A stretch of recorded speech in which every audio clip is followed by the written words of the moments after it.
예배는 세상을 이기는 힘입니다. 아멘. 예배를 잘 드리면 여러분 삶이 형통합니다. 하나님의 임재하심, 하나님의 역사하심을 예배를 통해서 여러분들이 체험할 수가 있습니다. 그래서 실제적으로 살아계신 하나님을 만나는 시간이고 살아계신 예수님을 만나는 시간은 예배를 통해서 가장 우리가 효과적으로 만날 수 있다. 우리의 모든 삶 속에 24시간 늘 하나님이 함께하고 예수님이 함께하는 삶을 살아가고 있지만도 그래도 예배를 통해서 더욱더 확실하게 그것을 더 체험하는 그런 귀한 시간이 바로 예배이다. 그래서 여러분들 이 예배를 통해서 여러분들이 삶이 승리하는 삶이 되기를 바랍니다. 우리는 올해 4월 셋째 주가 고난주간이고 넷째 주가 부활주일입니다.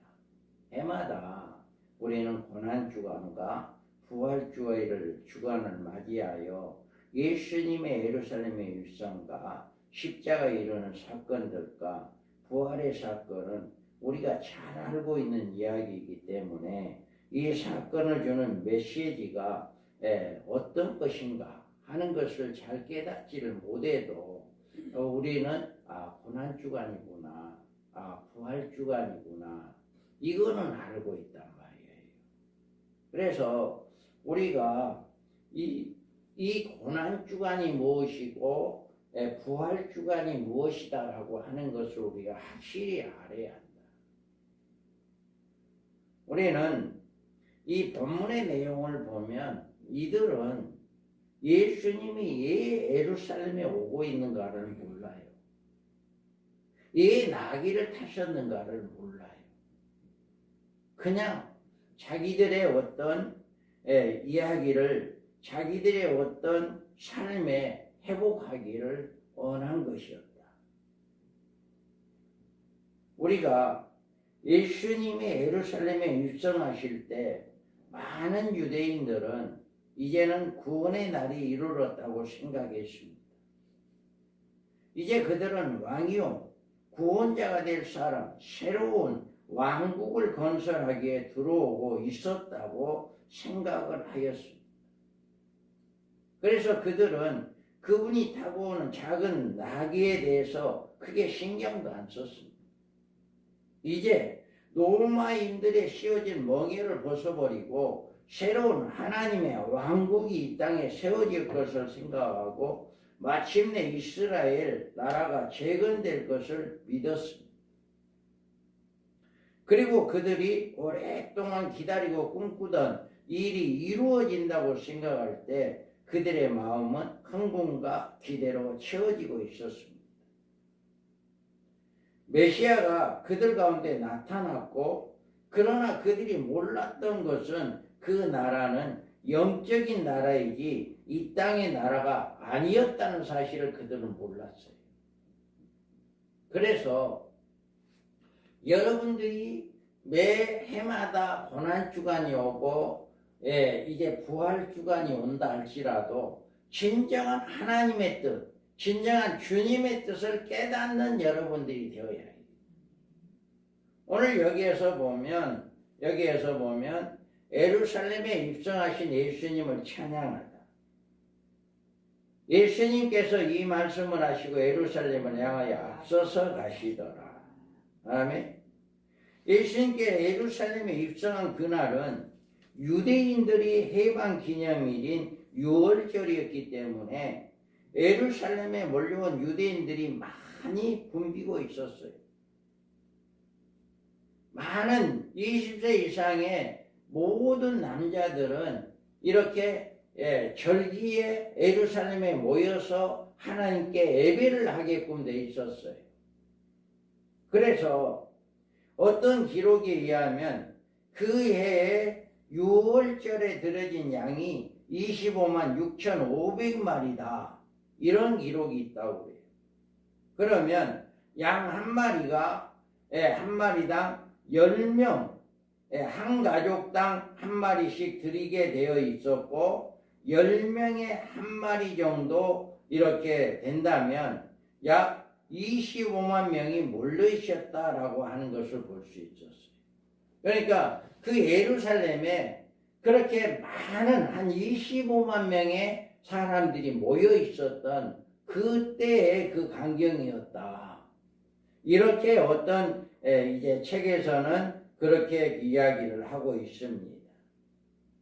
그들이 예수님에 대한 소문을 듣고 예수님을 기다렸습니다.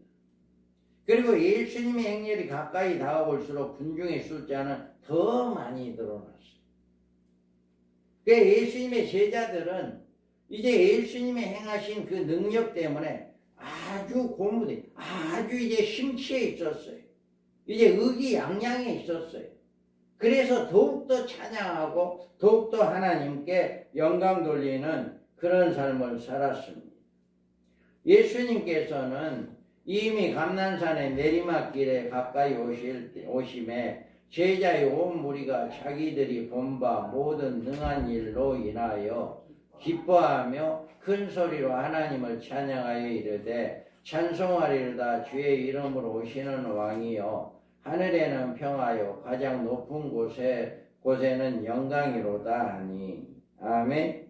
이와 같이 예수님께서 감람산 내리막길에 가까이 오실 때 제자들과 무리들이 큰 소리로 하나님을 찬양하며 찬송하리로다 주의 이름으로 오시는 왕이요 하나님의 평화요 가장 높은 곳의 영광이다 라고 이렇게 말을 하고 있는 거예요. 온 예루살렘에 그 시간에 성문에 들어오시는 예수님을 주목하고 주님과 함께 움직이고 있었습니다. 그날의 주인공은 예수님이었고 모든 초점은 예수님께 맞추어져 있었습니다. 그들은 예수 그리스도를 찬양하고 있었습니다. 그들이 예수님을 찬양한 이유는 예수님이 그들을 로마의 압제에서 구해 주실 것이라고 믿었기 때문이었어요. 그들은 모든 무거운 짐들과 수치와 불명예와 고통이 나귀를 타고 오는 이의 어깨에 지어지고 있었다는 것을 몰랐던 거예요. 다만 그들이 찬양은 왜 찬양을 했냐? 이에 거두니 보리떡 5개와 먹고 남은 조각이 12바구니에 찼더라. 그 사람들이 예수께서 행하신 이 표적을 보고 말하되 이는 참으로 세상에 오시는 그 선지자다 하더라. 아멘. 베세다 광야에서 장정만 5,000명이 넘는 이 모든 사람들에게 이제 보리떡 5개와 물고기 2마리로 이제 그것을 다 먹이고 남은 것이 12방주리가 남는 이런 역사가 일어났어요. 그러니까 이자가 바로 우리의 메시아다 라고 하는 것을 믿었죠. 그리고 그들이 여리고에 이르렀더니 예수께서 제자들과 허다한 무리와 함께 여리고에 나가실 때 디메오의 아들인 맹인 거지 바디메오가 길가에 앉았다. 아멘. 이렇게 이제 바디메오가 나면서부터 소경이 되었었는데 이 사람을 눈을 뜨게 했어요. 그러니까 그 당시에는 의학이 그렇게 발전한 것도 아니고 나면서부터 맹인된 이제 이런 사람을 눈을 뜨게 한다? 이거는 신이 아니면 할 수 없다. 하나님이 아니면 할 수 없다라고 믿었어요. 사실 그러잖아요. 나면서부터 맹인이었던 이 사람이 눈이 띄어졌다라고 하는 것은 이와 같이 우리는 하나님의 역사가 아니면 안 된다 라고 하는 것을 이들은 깨달았어요. 그리고 죽은 자가 수족을 배로 동인채로 나오는데 그 얼굴에 수건에 쌓였더라. 예수께서 이르시되 풀어놓아 다니게 하라 하시니라. 아멘. 이와 같이 죽었던 베다니 마을의 나사로가 살아났는 이런 이야기를 들었어요. 그래서 그분은 수많은 병자를 고쳤다는 소문과 죽은 자를 살려내는 맹인을 눈을 뜨게 하는, 더러운 귀신들을 떠나가게 하는 이런 소문이 널리 알려졌던 거예요. 그러다 보니까 그자가 온다. 그자가 온다라고 하니까 이제는 모여들어서 찬송을 하기 시작한 거였죠. 그런데 여러분들은 오늘 우리가 예수 그리스도를 찬양한 이유가 뭐냐라고. 이들은 뭐예요? 단지 많은 죽은 자도 살리고 이제 소경의 맹인도 눈을 뜨게 하고 배고픈 사람 먹여주고 이런 것들을 보고 이제 우리도 이제는 로마 약제비에서 이제 자유함을 얻었다. 우리도 이제 예루살렘의 왕으로 이제 세우고 예루살렘이 회복되는 기회가 왔다. 이런 것을 바라보고 찬양을 했단 말입니다. 그러면 여러분들은 교회에 와서 어떤 마음으로 찬양을 하는가요?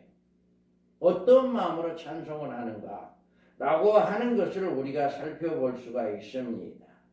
예루살렘에 모인 사람들은 육신적인 속박에서 벗어날 희망 때문에 찬양을 했지만 오늘 우리의 사탄의 지배로부터 벗어나 영적인 자유를 얻은 사람으로 우리는 그러나 너희는 택하신 족속이요 왕같은 제사장들이요 거룩한 나라요 그의 소유가 된 백성이니 이는 너희는 어두운 데서 불러내어 그의 기이한 빛에 들어가게 하신 이에 아름다운 덕을 선포하게 하려 하심이라.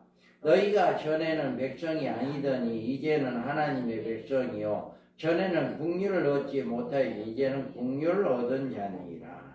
아멘. 이와 같이 이제는 어떻게 해요? 우리가 교회에 와서 찬양하는 목적은 지금 예루살렘에 입성한 예수님을 향하여 찬양하는 그들과의 방법, 그들과의 생각이 달라져야 한다는 얘기예요. 그들은 오직 육신적인 것을 해결하기 위해서 주님을 찬양했다는 것이에요. 그러면 우리는 그게 아니라 우리를, 나 같은 죄인을 우리를 제사장으로 삼아주었대요. 거룩한 나라의 소유가 되게, 하나님 나라의 백성이 되게 했고 하나님의 자녀가 되게 했고 이제 우리는 이제는 국류를 얻지 못했지만 국류를 얻은 자로 이제는 하나님의 크신 은혜를 받은 자들이다. 그렇기 때문에 은혜를 알면 은혜를 갚을 줄 아는 사람이 되어야 해요. 우리 아무런 공로 없이 아무런 어떤 노력이 없이 다만 예수를 믿음으로 말미암아 이런 복을 받게 되었단 말이에요.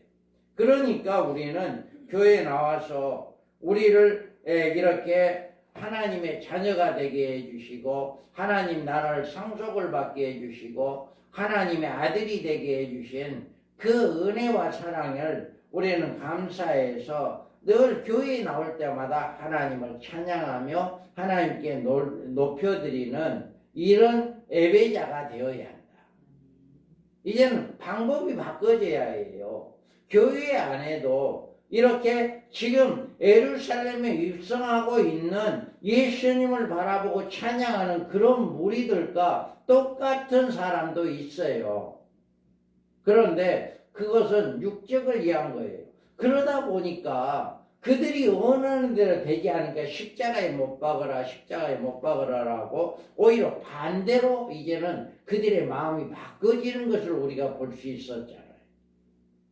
그러니까 육신적인 것을 무언가를 얻기 위해서 여러분들이 교회에 온다면 그것이 얻어지지 않는다면 교회 떠납니다. 그들은 예수 믿어봐야 별 볼 일 없구나. 내가 이거 고침받기 위해서 어떤 질병이 어떤 문제가 해결되기 위해서 내가 예수 믿는다고 교회에 나왔는데 그것이 이루어지지 않으니까 별 볼 일 없구나. 그러고 떠나는 거예요. 대부분의 교회에 나오다가 교회를 안 나온 사람들은 그런 무리와 똑같은 사람들이에요. 예수님께서 예루살렘에 입성할 때 자기들이 어떤 욕구가 채워질 것을 바라보고 찬양을 했던 그런 사람과 다를 바가 없다라고 하는 겁니다. 그래서 여러분들은 우리가 온전히 이스라엘의 찬송주에 계시는 주여 주는 거룩하시니이다. 아멘. 우리가 하나님을 찬양할 때 가장 싫어하는 건 사탄입니다. 여러분이 교회에 나오다가 교회에 안 나온 사람들 교회에 다시 나오려고 하면 얼마나 방해한지 몰라요. 그때 주일날마다 꼭 일이 생겨. 누가 온다든가 아니면 뭐 잔치가 있다든가 어떤 핑계거리가 생깁니다. 그러다 보니까 그 핑계를 못 이겨서 교회 못 나오는 거예요. 그게 사탄이 하는 건데도 그것도 못 깨닫지를 못하는 거예요. 그래서 우리는 이렇게 찬송하는 교회는 성도들은 승리할 수가 있어요. 찬송을 통해서 모든 악한 것들이 떠나가기 때문에 우리는 승리할 수가 있습니다. 그래서 언제나 찬송이 하나님의 임재 앞에 우리를 인도하는데 예수님께서 예루살렘에 입성하실 때 그들이 찬양은 육적인 고통을 해소하여 주신 메시아 왕으로 모시기 위한 찬양이었다면 지금 우리가 예수님께 찬양을 드리면 우리를 구원하여 주신 그 은혜와 감사하여 하나님과 예수님께 찬양하는 복된 삶이 되어야 합니다. 여러분이 교회에 나올 때마다 늘 이런 마음으로 교회에 나오기 바랍니다. 나를 구원해 주신 그 은혜, 나 같은 거 지옥 가야 하는데 나 같은 거 천국 가게 해주신 은혜, 나 같은 걸 하나님 나라를 상속받게 해주신 그 은혜, 그리고 늘 우리와 함께 해주시는 하나님의 그 크신 은혜, 그 은혜에 감사해서 우리는 찬송과 영광을 돌리는 그런 믿음이 되어야 한다. 늘 내가 이제 예배를 통해서 예배가 무엇이다라고 하는 것을 지금 계속해서 말씀하고 있잖아요. 우리는 예배를 어떻게 드려요? 예배의 초점이 예수 그리스도다. 예수님을 향해서 나 같은 것을 위해서 십자가에 죽으시고 고난당하신 그 은혜와 사랑, 우리를 위해서 부활하신 그 은혜와 사랑을 늘 우리는 깨닫고 찬송하는 것이 예배다. 그 예배의 중심에는 늘 예수 그리스도가 있어야 한다라고 하는 거예요. 예루살렘에 입성하는 이제 예수님을 보고 찬양했던 그들은 육신적인 어떤 소욕을 얻기 위해서였어요. 그런데 우리는 육신적인 것이 아닌 하나님께 감사와 영광을 돌리는 찬송하는 자가 되기를 바랍니다. 그 다음에 우리는 나귀를 타신 예수님의 어떤 이유인가를 알아야 해요. 나귀 새끼를 볼 때 그 임자들이 이르되 어찌하여 나귀 새끼를 보느냐 대답하되 주께서 쓰시겠다 하고 그들을 예수께로 끌고 와서 자기들의 겉옷을 나귀 새끼에 걸쳐놓고 예수를 대니 가실 때에 그들이 자기의 겉옷을 길에 펴더라. 아멘. 예수님이 어린 나귀를 타고 오신 것은 두 가지 뜻이 있어요. 그 첫째는 예수님이 하나님의 기름 부은 자, 메시아라고 하는 분명한 선언이었습니다. 시온에 따라 그의 기뻐할지어다, 예루살렘에 따라 즐거워 부를지어다. 보라, 내 왕이 내게 임하시나니 그는 공의로우시고 구원을 베푸시고 겸손하여서 나귀를 타시나니 나귀의 작은 것 곧 나귀 새끼니라. 내가 에브라임의 병고와 예루살렘의 말을 끌겠고 전쟁하는 활도 끊으리니 그가 이방 사람에게 화평을 전할 것이요 그의 통치는 바다에서 바다까지 이르고 유브라데 강에서 땅끝까지 이르리라. 아멘. 여기에 스가랴 선지자가요 이미 예수님이 이 땅에 오신다. 메시아이신 예수님이 이 땅에 오시고 그가 뭐 하신다? 나귀를 타고 오신다. 이 말씀을 해놨어요. 그때 당시에 이 유대인들, 바리새인들 모든 사람들은 구약을 잘 알고 있었어요. 구약 성경을 잘 알고 있었는데 분명히 스가랴 선지자를 통해서 나귀를 타고 오시는 이가 바로 왕이시다라고 하는 것을 말씀을 했어요. 그런데도 이들은 그 당시에 말씀을 깨닫지를 못했고 나귀를 타고 온 이유도 알지 못했어요. 그런데 예수님께서 구태여 제자들을 보내서 야 저기 가면 아직 타보지 않는 나귀 새끼가 있어. 그 나귀 새끼를 좀 가져와라. 그것도 돈도 주지 않냐.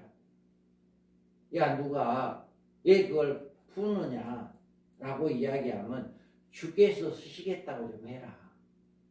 그렇게 하면 줄 거야. 그렇게 해서 제자들이 가서 보니까 진짜로 나귀가 매 있거든요. 그래서 그 나귀를 가져오니 풀라고 하니까 그거 푸냐 주인이 아무 말 안 하겠어요. 그거 푸냐. 그렇게 하니까 주님이 가르쳐 준 대로 주께서 쓰시겠다고 한다. 그러니까 아무 말 없이 돌려보냈잖아요. 이와 같이 주님이 나귀를 타신 목적은 이미 스가랴 선지자가 이야기한 그것을 이루기 위해서 나귀를 타신 거예요. 그 말씀에 순종하기 위해서 나귀를 타신 것이다. 두 번째로는 예수님이 나귀를 타고 오신 것은 예수님이 평화의 양이심을 보여주는 것이다. 보통 정복자들은 말을 타고 무장을 하고 왔어요. 이제 나라가 전쟁하러 갔다가 전쟁하고 돌아올 때는 말을 타고 이제 승전가를 부르며 이제 이렇게 왔어요. 그런데 왕이신 예수님은 말을 타고 온 게 아니라 나귀를 타고 왔어요.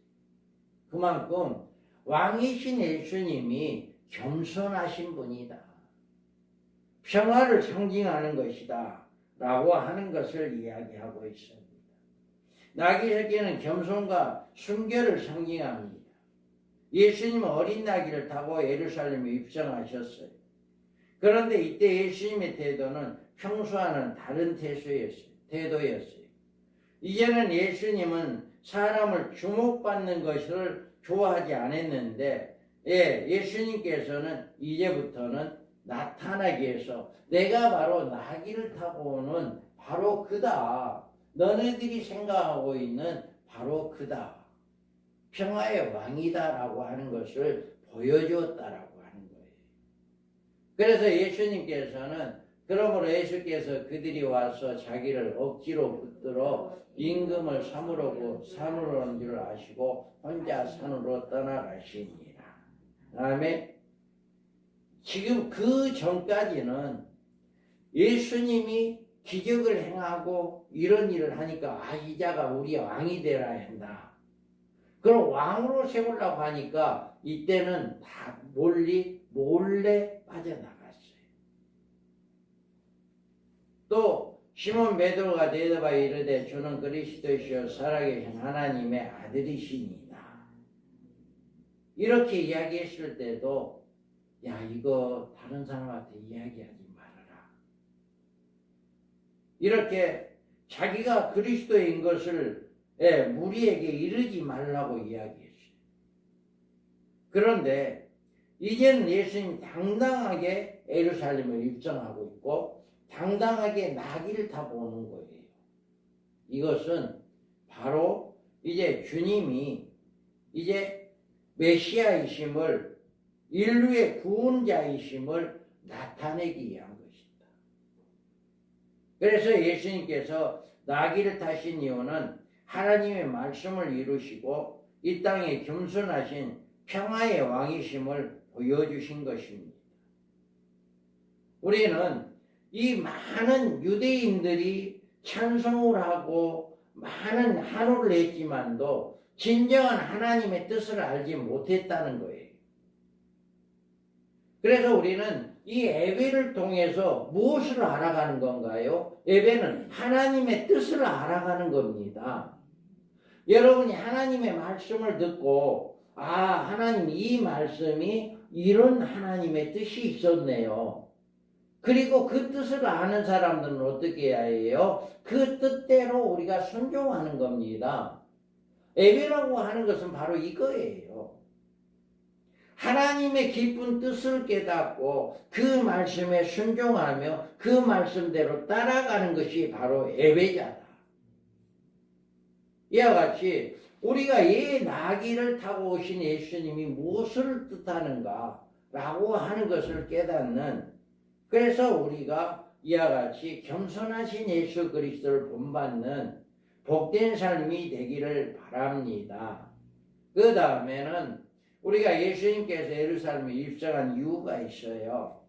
이제는 때가 되었기 때문입니다. 여기에서 보면 때가 이름에 예수께서 사도들과 함께 앉으며 하나님의 어린 양으로 죽으실 때가 되었습니다. 바리새인들이 6월절에 사람들이 많이 모여있기 때문에 6월절에는 예수님을 처형하지 않으려고 했습니다. 그러나 주님은 6월절에 6월절 양들과 함께 죽으심이 원했던 거예요. 그래서 우리는 너희는 어린 양이 흠없고 1년 된 수컷으로 하되 양이나 염소 중에서 취하고 이달 열 나흘까지 날까지 간직하였다가 해질 때 이스라엘 회중에 그 양을 잡고 그 피를 양을 먹을 집 좌우 문설주와 임방에 바르고. 아멘. 이와 같이 6월절이라고 하는 것은 장자의 죽음을 면한 그 기념하는 게 바로 6월절입니다. 피를 발로 임방에 피를 바른 집은 재앙이 넘어간다라고 하는 뜻이에요. 그래서 이 집안에 어떤 사람이 있든지 그것은 상관하지 아니하고 문설주에 피가 있는 집에 그 안에 들어가 있는 그 사람들은 장자의 죽음을 면하게 돼 있어요. 그렇기 때문에 그것을 바르지 않은 모든 집은 장자가 다 죽었어요. 왕으로부터 모든 신하까지 모든 가정이 다 아들, 큰아들이 큰 자식이 다 죽는, 또 큰 짐, 제일 먼저 난 짐승이 죽는 이런 일이 있었지만 이 피를 바른 집에는 그런 죽음이 없었다. 그거를 기념하기 위해서 이렇게 6월절을 지켰어요. 그런데 그 6월절 날 예수님은 그 하나님의 어린 양으로, 세상의 죄를 지고 가는 하나님의 어린 양으로 십자가에 죽기를 원했던 거예요. 그 십자가의 피를 흘리기를 원했던 거예요. 예수님이 십자가의 피를 흘림으로 그를 믿는 모든 사람들의 죄가 사함받기 때문에 그 6월절에 예수님이 피 흘리기를 원했던 것이다. 그래서 우리는 여기에서 보면 그 이튿날 요한이 예수께서 자기에게 나오심을 보고 이르되 보라 세상 죄를 지고 가는 하나님의 어린 양이다. 이렇게 이야기했거든. 그래서 세상 죄를 지고 가는 하나님의 어린 양으로 6월절에 죽기를 바라고 예루살렘에 입성하는 그 때가 되었다라고 하는 거예요. 그 다음에 이 사건 예수님의 죽음이 자발적인 죽음인 것으로 보여주고 있어요. 내가 날마다 너희와 함께 성전에 있을 때 내게 손을 대지 아니하였도다. 그러나 이제는 너희 때요 어둠의 권세로다 하시더라. 아멘. 예수님께서 기도하고 있는데 가룟 유다와 유대인들의 이제 병정들, 대제사장들이 보낸 병정들, 이 병정들이 같이 왔잖아요. 그랬을 때 예수님께서 베드로는 칼을 빼내 가지고 그 온 사람 중에 귀를 하나 잘라버리는 이런 일도 일어났었잖아요. 그럴 때 그 잘라진 귀를 다시 붙여주고, 그러면서 이제는 내가 날마다 너희와 함께 성전에 있을 때 내게 손을 대지 아니하였다. 성전에 있을 예수님이 성전에 있을 때 잡아 죽이려고 하진 않았어요. 하기는 했었어도 죽지는 않았어요. 그래 피해버렸어. 그랬는데 이제는 피한 게 아니라 이제는 너희 때다. 내가 이제 십자가에 죽을 때가 되었다. 라고 하는 것을 이야기하는 거예요. 그래서 이제는 그 때가 되었다. 라고 하는 내가 바로 그니 이 제자들을 다 돌려보내라. 자발적으로 그들에게 로마 병정들에게 이제는 끌려가는 자발적으로 십자가를 지고자 하는 그런 뜻이 있었다라고 하는 거예요. 우리는 복음서에서 보면 예수님을 미워하는 사람들이 예수님을 죽이려고 여러 번 시도했었어요. 그러나 절대로 그때는 예수님이 다 피했어요. 예수님은 이와 같이 스스로가 이제 예수님 앞에 배반하고 모욕, 고난, 죽음이 기다리고 있었다라고 하는 것을 알고 있으면서도 스스로 예루살렘에 입성했다. 나귀를 타고 올라갔다라고 하는 거예요. 예수님은 악에 찬 음모에 의해 희생되신 것이 아니고 예수님이 기꺼이 자신을 희생하셨어요. 왜요? 하나님의 명령이었기 때문에. 하나님의 뜻이었기 때문에 이렇게 십자가에 달려 죽으신 것입니다. 우리가 하나님이 나를 사랑하는가, 또 주님을 실망시켜드리고 수치스러운 죄를 우리가 지으고 우리는 예수님이 우리를 위해서 전혀 사랑하지 않는 그런 느낌이 우리에게 있다면 그것은 오해다. 여러분이 기도를 해도 응답이 쉽게 오지 않고 여러분이 예수를 잘 믿는 것 같은데도 내가 원하는 대로 안 된다 라고 이렇게 하니까 아예 하나님이 살아계시는가? 예수님이 나를 사랑하고 있는가? 사랑하고 있지 않는 그런 느낌을 받을 수가 있습니다. 그러지만 예수님은 여러분을 사랑하고 계십니다. 왜 그러냐? 이미 우리를 위해서 나 같은 것을 위해서 누가 나를 대신해서 죽겠어요? 하나 없어요. 나를 위해서 죽는 분은 오직 예수님 한 분밖에 없습니다. 그것이 바로 사랑을 입증시켜 주는 것입니다. 그래서 우리 예수님께서는 수고하고 무거운 짐진 자들아 다 내게로 오라. 내가 너희를 쉬게 하리라. 이 말씀을 여러분 믿으시기 바랍니다. 그래서 여러분의 생활 속에 어려움 고난이 오고 힘든 문제가 생기고 이럴 때 누구 앞에 나와야 해요? 예수님 앞에 나와야 해요. 교회에 나와야 하는 거예요. 그래서 교회에 와서 여러분 예수님께 내려놓으세요. 예수님 이런 문제가 있어요. 이런 문제가 있어요. 이런 문제가 있어요. 라고 예수님 앞에 모든 것을 내려놓는 거예요. 이럴 때 예수님께 우리의 모든 기도를 들으시고 응답해 주시는 분이 바로 예수님이시다. 우리가 예수님께서 우리를 대신해서 고난당하시기 위해서 스스로 자발적으로 이렇게 예루살렘에 입성하여 십자가에 지신 사건, 이 사건을 우리는 깊이 깨달아야 해요. 그래서 바로 그 예수님의 겸손하심, 예수님의 말씀에 순종하심, 그 뜻을 본받아서 우리도 하나님의 말씀이라면 무엇이든지 아멘하고 순종하는 삶이 되어야 한다. 늘 하나님은 우리를 사랑하고 계시고 예수님 우리를 늘 사랑하고 계시다라고 하는 것을 믿으시기 바랍니다. 그래서 우리는 늘 예수님이 예루살렘에 입성하신 그 은혜와 사랑을 우리는 깨닫는 이런 역사가 일어나야 하는 것입니다. 예루살렘에 입성해서 우리는 부활하신 주님을 바라볼 수가 있습니다. 그 당시에 예루살렘에 입성하지 않았고 그 당시에 십자가에 죽지 않았다면 우리는 아무런 소망이 없고 희망이 없었어요.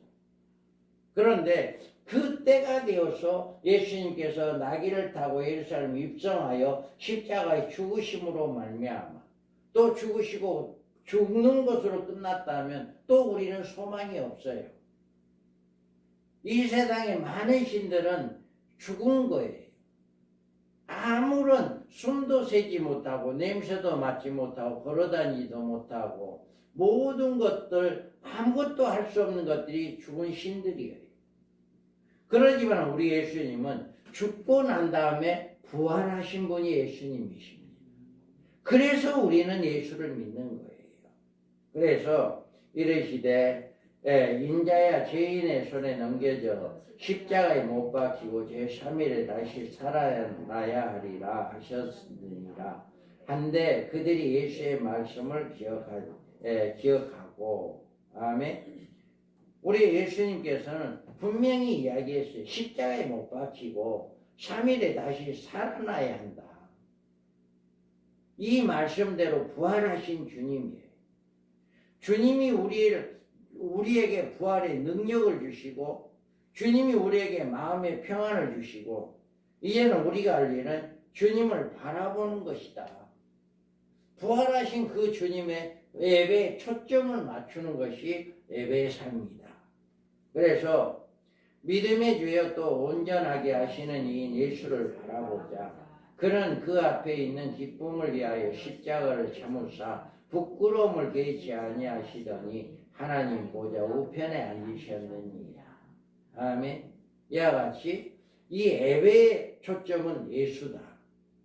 여러분이 교회에 나올 때마다 예수님 중심의 예배를 드리는 삶이 되기를 바랍니다. 바로 여기에서 보면 영접하는 자, 그 이름을 믿는 자는 자들에게는 하나님의 자녀가 되는 권세를 주셨으니 아멘. 이와 같이 우리에게는 이와 같은 복을 내려주신 분이 하나님이시다 라고 하는 것을 우리가 알 수가 있습니다. 또 히브리서에 보면 너희가 피곤하여 낙심하지 않기 위하여 죄인들이 이같이 자기에게 거여간 일을 참으신 일을 생각하라. 우리는 예수님이 우리를 위해서 죽으시고 부활하신 그 예수를 생각하면 어떤 일에도 낙심하지 않을 수가 있어요. 우리는 그보다 더 어떤 힘든 일이 없잖아요. 그래서 우리가 이 예배를 통해서 예수님을 바라보는 늘 이런 삶을 살아가야 합니다. 우리는 여기에서 보면 영접하는 자고 그 이름을 믿는 자들에게는 하나님의 자녀가 되는 권세를 주셨으니 아멘. 이와 같이 말씀합니다. 여러분이 지금 예수를 믿고 예수님은 여러분의 마음에 영접해 드리고 예수님이 여러분과 함께하는 이런 복된 자. 우리는 늘 예수님이 함께하고 하나님의 자녀로서의 삶을 부끄러움 없이 살아갈 수 있는 이런 삶을 살아가는 것이 바로 예배의 초점이다 라고 하는 것입니다. 그의 입에는 예리한 검이 나오니 그것으로 만국을 지었고 친히 그들을 철장으로 다스리며 또 친히 하나님 곧 전능하신 이의 맹렬하신 진노의 포도주들을 밟겠고 그 옷과 그 다리에 이름을 쓴 것이 있으니 만왕의 왕이요 만주의 주라 하였더라. 아멘. 이제 우리는 초림 예수로 오신 분은 평화의 왕으로 오셨어요. 그래서 그를 믿는 모든 자들을 하나님의 자녀가 되게 하는 권세를 주셨어요. 그러지만 다시 오실 예수 그리스도는 심판주로 오신다라고 하는 거예요. 그동안의 기간을 많이 주었어요. 예수님이 2000년 전에 오셔서 부활 승천하시고 지금 많은 세월이 흐르고 있어요. 이 많은 세월은 그동안에 많은 예수를 믿는 자들이 많이 나오기를 바라고 있고 하나님의 말씀을 듣고 순종하기를 바라고 있는 거예요. 그런데 그렇게 많은 오랜 시간 동안 기다렸다가 주님이 오실 때까지도 예수를 영접하지 않는 사람들에 있어서는 심판의 주로 오신다. 그래서 예수를 그때까지 예수를 믿지 않는 사람들은 하나님, 이 주님의 심판을 받을 것이다 라고 하는 것을 이렇게 말씀하고 있습니다. 우리가 말씀을 정리합니다. 오늘 이 말씀을 통해서 예루살렘에 예수님이 입성할 때 많은 사람들이 소리를 질렀지만 찬양을 하였지만 그들은 오직 육신의 정욕을 위해서 육신의 삶을 위해서 육신을 위한 찬양이었다라고 하는 것입니다. 그러지만 예수님 예루살렘에 나귀를 타고 입성하신 것은 하나님의 뜻을 이루기 위해서 겸손하신 만왕의 왕이신 예수님이 이제 보여주기 위해서 또 그가 친히 십자가에 주시고 부활하신 예수님이 되기 위해서 예루살렘에 입성했다. 그 전에 많은 사람들이 예수님을 잡아 죽이려고 했지만 그때는 때가 아니었기 때문에 그렇게 할 수 없었지만 이제는 스스로 잡아라요. 내가 그다 라고 스스로 잡혀가서 스스로 십자가를 지게 되는 이런 역사가 있었던 것이 바로 오늘 본문의 말씀입니다. 이와 같이 우리는 육신을 위한 예배가 아닌 육신의 삶을 위한 어떤 예수를 믿는 삶이 아니라 영적인 삶을 살아가기 위해서 영원한 하나님의 자녀로 영원토록 천국에서 소망을 가지고 주님과 함께 찬양하는 이런 소망을 가지고 우리가 하나님께 찬양하며 하나님께 영광 돌리는 예배자들이 되어야 한다. 육신을 위한 예배가 아닌 영적인 예배, 우리에게 은혜를 베풀어 주신 그 사랑의 예배를 드리는 자들이 되어야 한다. 이런 예배자들에게 하나님께서 끊임없이 우리를 위해 복을 내려주시고 여기에서 다시 오실 예수 그리스도의 심판으로 우리를 안전히 벗어나게 하는, 이제는 하나님의 자녀로 거듭나게 되고 하나님의 예비한 곳에 들어 안전하게 보호를 받고 이제 천년왕국에 들어가서 천년을 살게 되어지는 그런 축복을 우리에게 주시기 위해서 준비하고 있다라고 하는 것. 그래서 우리가 여기에서 우리는 이 말씀을 통해서 우리는 어떤 삶을 살아가야 합니까? 늘 교회에 나와 예수님의 중심에 예배드리는 예배자들 되기 바랍니다. 우리를 구원해 주신 그 은혜에 감사, 하나님의 사랑에 감사하여 하나님께 예배드리는 자가 되기를 바랍니다. 그럴 때 우리는 하나님의 놀라운 역사가 우리 가운데 나타나고 하나님이 한 주간 동안도 우리를 늘 붙잡아 주시고 우리를 늘 인도해 주신 분이 바로 우리 주 예수 그리스도, 우리 살아계신 하나님 아버지이시다 라고 하는 것을 여러분 꼭 깨닫기 바랍니다. 그래서 우리는 늘 성령께서 우리 모두를 주님의 사람으로 세워주시고 날마다 주님의 임재 안에서 살아가는 온전한 예배자로 세워주시는 귀한 역사가 우리 가운데 나타나기를 주님의 이름으로 축복합니다. 아멘. 거룩하신 하나님 아버지,